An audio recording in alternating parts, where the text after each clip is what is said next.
I mean, we have an idea of three components that came together here, but exactly why the model didn't detect it, whether it has to do with resolution or not. So let me do the three components, and you'll see. One is that it was a very small hurricane.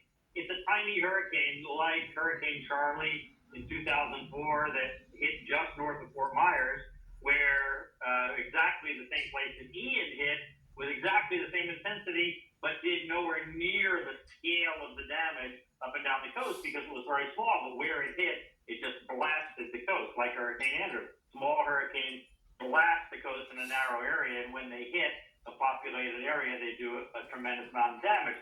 But the computer models don't analyze them as well because the details in a small hurricane count so much because everything is so small. It's so tiny, like you need a magnifying glass to get all the details.